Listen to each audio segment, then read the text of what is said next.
Namaskar children. We were on the topic of types of plan and two types of plan. I told you in the previous class the single use plan and the standing plans. Today we are going to see that what are the different types of standing plans. The first one is objectives. So first we see that what is the meaning of the term objective. Objectives or goals are the ends towards which every activity is aimed. Objectives describe what is to be done. Objectives are prerequisite for planning. Objectives are expressed in quantitative or measurable terms. These are result oriented, not activity oriented.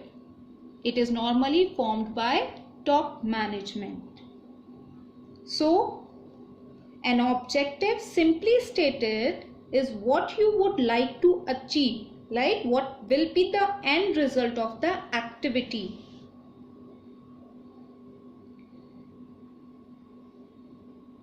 If we talk about it, what are the different features of the objectives? In the objective, the management determined what is to be done. Is the end result of planning. All activities are guided towards objectives. Objectives serve as guide for overall business planning. It defines the future state of affairs which the organizations strives to realize. These are usually set up by the top level management. For example, an organization may have an objective of increasing sales by 10%. The another organization may have an objective of increasing its profit by 10%. Okay? So these kind of objectives can be there. An organization can increase in sale by 10% by 6 months or decrease in rejections by 2% by 1 month. So these kind of objectives any kind of organization can keep with them. They can derive and they can follow up those actions. Move on to the second type, that is strategy. A strategy can be defined as the combination of all the decisions taken and actions performed by the business to accomplish the business goals. It is a comprehensive, or we can say the complete plan, for includes various steps for accomplishing organization's objectives. A business objective without a strategy is just a dream. So, strategy is a comprehensive plan to achieve the organizational objectives. So, the dimensions we can include of a strategy, that determining the long-term objectives, adopting a particular course of action, and allocating the resources for achieving the objectives. Strategy formulation again is the task of the top level people, and it is must to scan and understand clearly the business environment before framing the strategy. The common decisions in a strategy are whether to introduce a new product or not. If to introduce, then how finding out customer for your products, making changes in the existing products, etc. All the strategic decisions are greatly influenced by the business environment. Strategy defines the future decisions regarding the organization's direction and scope in the long run.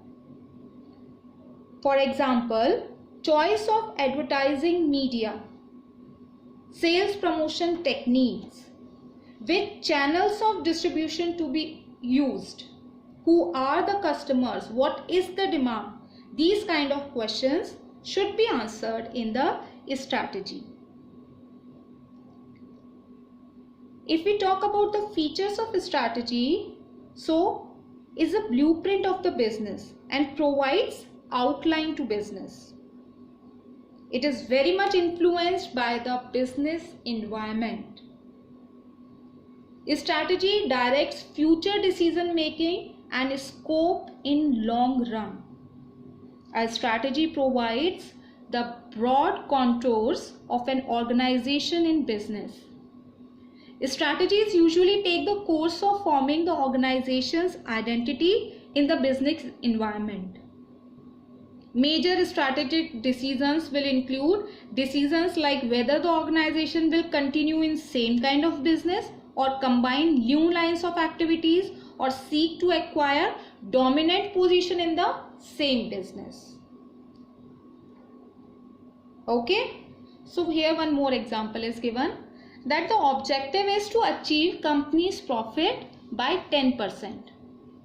So to achieve this objective, company can adopt strategies like create and launch new products or models so that the company can achieve the target of 10% profit. Introduce new distribution channels like online sales, select new advertisement media like internet marketing, etc. Okay, so these are the two types of the standing plans which we have discussed today. Just go through with these 2 points. These are very important. All the types of plans are equally very important. One case study definitely will be there in your question paper from this topic. So the cases which are given, the examples which are given in your NCERT, go through with those. Thank you.